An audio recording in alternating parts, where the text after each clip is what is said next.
So last week we talked about how God delivered Israel through two incredible women who trusted God and stood up for their faith.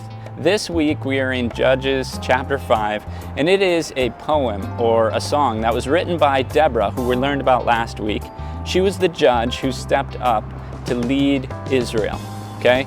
And it was this poem, this song, it was written to celebrate God's victory and also to bestow honor on those who stood up for their faith. So in verses 4 and 5, it talks about how this is a victory song to worship God.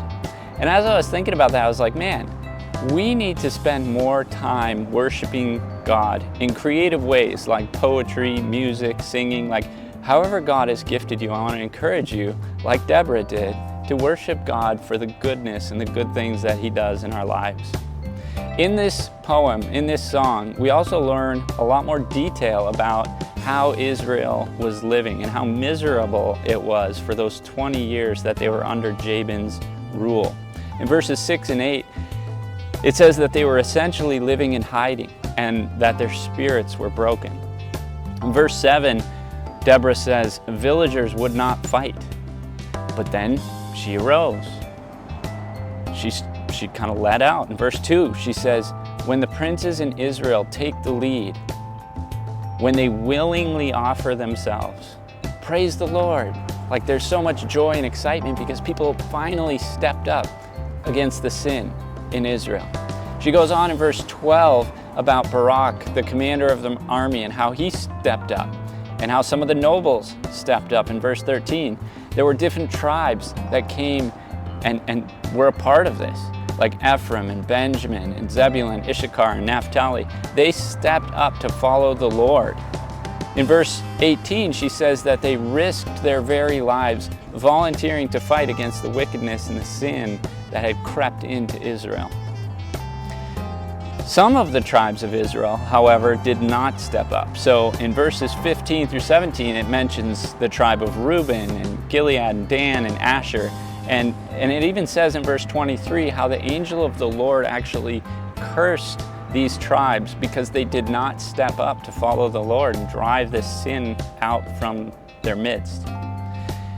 It goes on and it actually contrasts two stories. The story of Jael, who we learned about last week, and how she stepped up. She took like very clear, decisive action. She put Sisera, the evil commander, to death.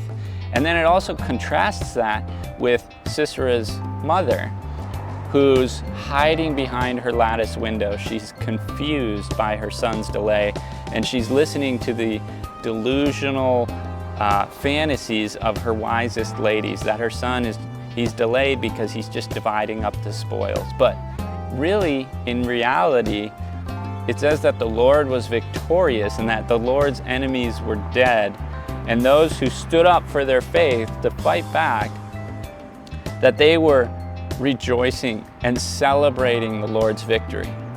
So as I read through Judges 5, I was thinking, how does this apply to my life, right? And I started thinking like they're celebrating the Lord's victory and they're celebrating all the people who stood up for their faith. And it got me thinking, like, what about you? What about me? Will we stand up for our faith in God? Lately, I've been seeing a whole bunch of top professional skateboarders, guys like Felipe Gustavo, Ryan Sheckler, Cordano Russell. They are stepping up and they're being very vocal about their faith in God. And sometimes they get a little bit of heat for it, right?